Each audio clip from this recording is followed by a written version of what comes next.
Salut à tous, on se retrouve aujourd'hui pour une vidéo bien particulière. Il s'agit de mon Draw My Life. En gros, je vais vous dessiner ma vie, où je suis née, qui je suis, comment je suis arrivée là. Je vais vous livrer en fait des détails de ma vie que pas tout le monde connaît. Même certains de mes amis ne sont peut-être parfois pas au courant. Et je vais vraiment me livrer à vous aujourd'hui et vous dire tout simplement qui je suis. Mon histoire commence en Allemagne, ce pays que j'essaye de dessiner à côté de la France très maladroitement, et dans une ville qui s'appelle Karlsruhe. La femme que j'essaye de dessiner à côté aussi, c'est une femme qui a une très grande place dans cette histoire. Il s'agit de ma mère. Donc ma mère, quand elle était jeune, en Allemagne, donc elle est arrivée en tant qu'immigrée africaine du joli pays du Ghana, et elle est arrivée en fait en Allemagne après ses études pour commencer sa vie. Ma mère a toujours voulu vivre en Europe, donc après ses études, elle a trouvé l'opportunité de partir et elle a fait même plusieurs villes-pays avant de finir en Allemagne.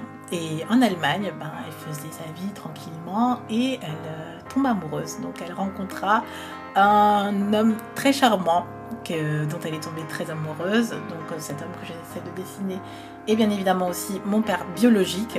Et ils étaient amoureux en fait, c'est vraiment le coup de foudre. Mais cet homme, il s'avérait que c'était pas l'homme idéal, on va dire. C'était un homme assez violent.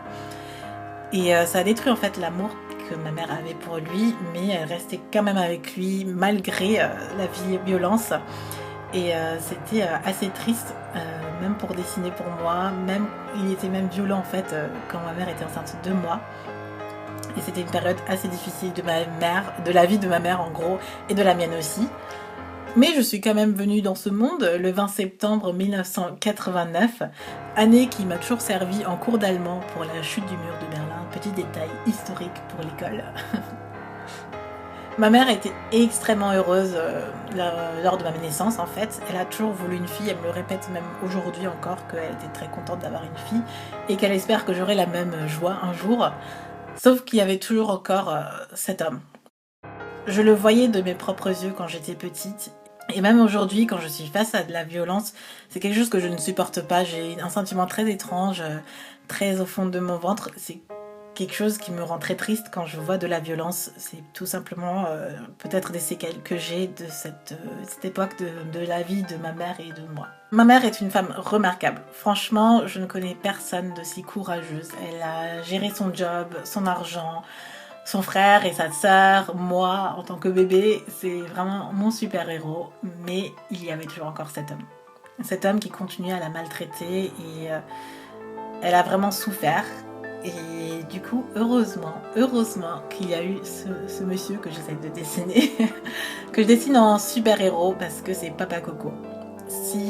Sans lui, je pense qu'on n'aurait pas la vie qu'on a aujourd'hui.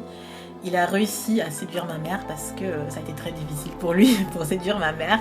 Mais il a réussi, il a pris ma mère et moi sous son aile, il nous a sortis de la vie où on était. Et je l'aime beaucoup ce monsieur Coco, Papa Coco.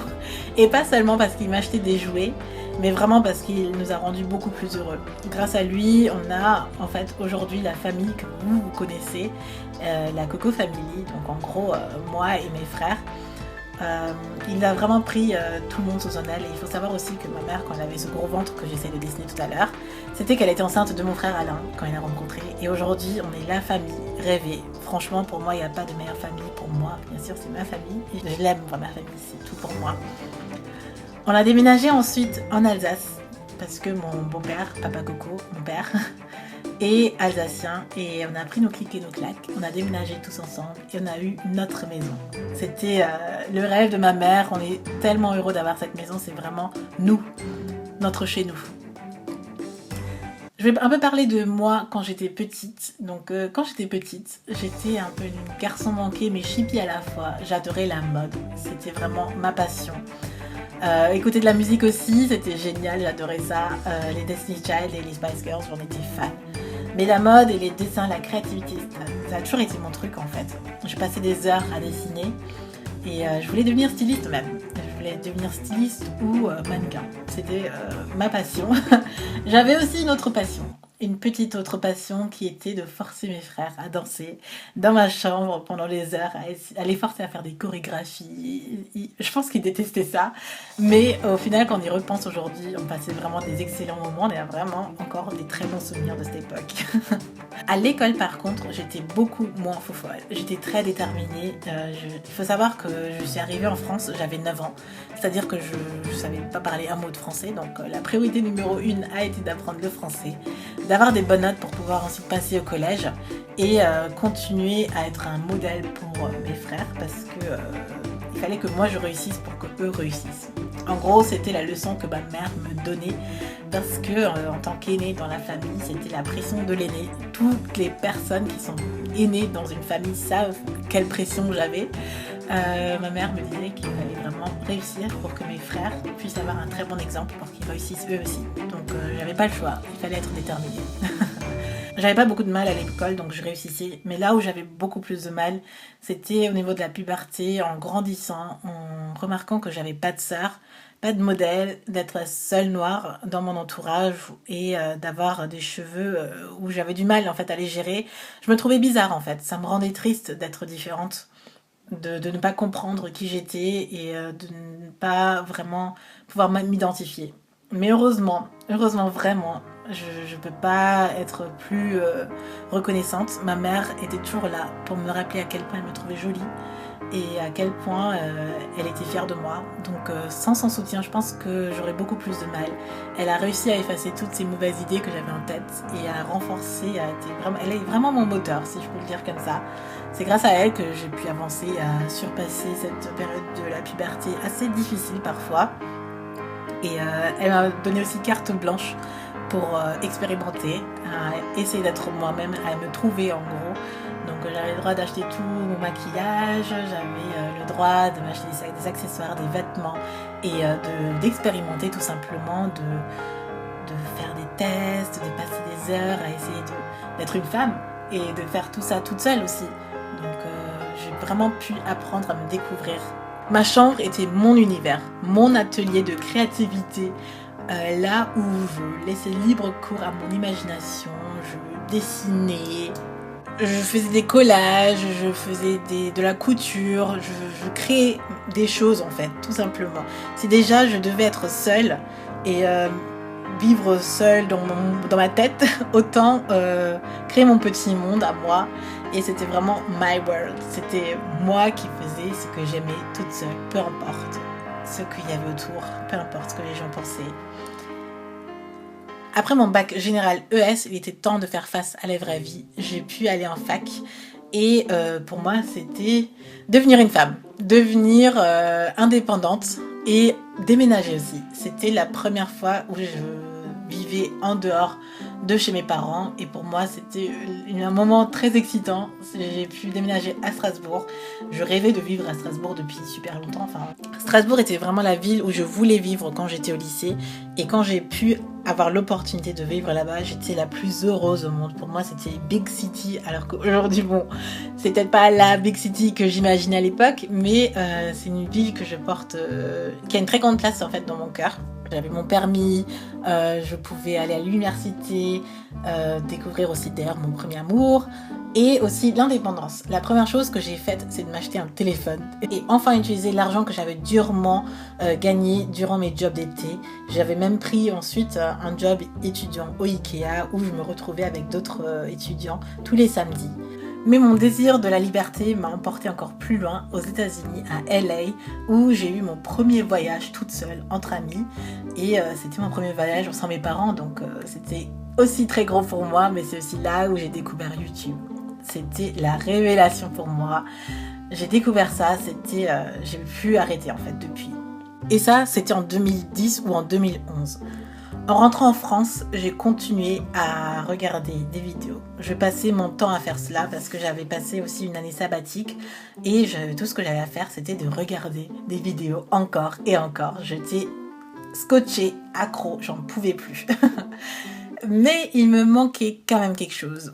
Vous savez, j'ai toujours été dans mon monde, donc il y avait quand même ce manque d'identification que je retrouvais déjà dans la vie, mais que je retrouvais encore une fois sur YouTube. il me manquait quelque chose qui me correspondait, qui correspondait à mon monde en fait. Et la seule chose que je pouvais faire pour y remédier, c'était d'allumer une caméra et de créer des vidéos. C'était très bizarre. Recréer en fait mon petit monde, mes maquillages, mes tenues du jour, ma petite passion pour la mode. Et c'était très bizarre de le faire devant une caméra parce que c'était différent de ce que j'avais l'habitude de faire.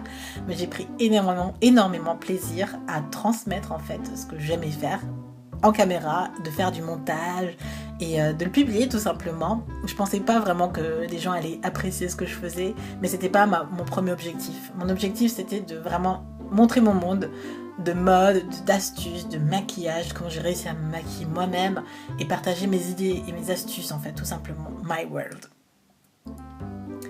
Donc j'ai continué. Entre-temps quand même, j'ai eu ma maîtrise en administration économique et sociale. Donc j'ai pas poursuivi des études de mode comme certaines peuvent le penser, mais quelque chose de plutôt classique. Je me suis spécialisée en ressources humaines. À l'époque, mon métier idéal, c'était de travailler dans les ressources humaines. Même si tout le monde me disait que c'était pas possible de tout faire et qu'il fallait se spécialiser dans un domaine, dans les ressources humaines, moi je voulais tout faire et contribuer à une société, créer quelque chose. Et c'est quelque chose qu'on me disait qui n'était pas possible. Et c'est pour ça que je m'étais arrêtée à la maîtrise. Mais ça a été possible grâce à mon premier job où on m'a contacté pour travailler en Allemagne, à Francfort. C'est allé très vite. J'ai pris mes clics et mes claques et je suis partie. Je suis partie dans cette grande ville pour mon premier job et découvrir enfin ce métier que je m'imaginais dans la tête. Être dans les ressources humaines et aider en même temps à développer une société, c'était très excitant, c'était quelque chose de nouveau. Je découvrais enfin la vraie vie active. Ça me faisait un peu peur au final. J'avais pourtant tout ce que je voulais, le job, la grande ville, l'argent pour payer enfin mon indépendance, plein de gens à rencontrer et mon premier loyer, mais ça me faisait peur en fait. J'étais seule. J'étais loin de ma famille et j'avais du mal. C'était pas aussi facile de rencontrer du monde quand on a 24 ans que quand on a par exemple 12 ans. Donc c'était un peu difficile pour moi. J'ai passé une première année très seule, loin de ma famille qui me manquait et c'était assez difficile. Mais je me suis dit, si ma mère avait réussi à faire ça en venant du Ghana, en étant encore plus loin de sa famille, je pouvais largement le faire aussi. Et moi, en plus de ça, j'avais un énorme soutien. J'avais tout ce qu'il fallait. J'avais la confiance en moi que ma mère m'a donnée depuis toute petite. J'avais ma famille qui était toujours là. Je les appelais vraiment tous les jours. Je les appelle encore tous les jours d'ailleurs. Ils ont toujours été là pour moi, m'ont rendu visite. J'ai pu rentrer. Et sans ce soutien-là, je pense que j'aurais eu beaucoup de mal à surpasser cette période de ma vie. J'avais aussi mes amis qui sont venus me rendre visite, j'ai pu passer les voir. C'est vrai que parfois quand on est loin, on oublie en fait ses amis, mais le contact est resté et je me suis fait des nouveaux amis aussi. Mon squad, ma famille, surtout aussi ma caméra pour ma passion, pour m'évader le week-end. Et tout ça m'a renforcée. Mais j'avais quelque chose qui n'avait pas de prix aussi.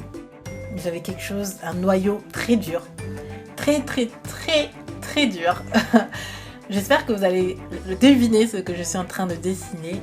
C'est en fait ma petite team Coco, une noix de coco. Sans vous, vraiment, ma chaîne m'aurait pas apporté autant. Je suis énormément fière de ce parcours sur YouTube, de la femme que je suis devenue et c'est en grande partie aussi grâce à vous. Donc un grand merci aussi à vous de faire partie de ma vie, mais aussi de faire partie de ce Draw My Life.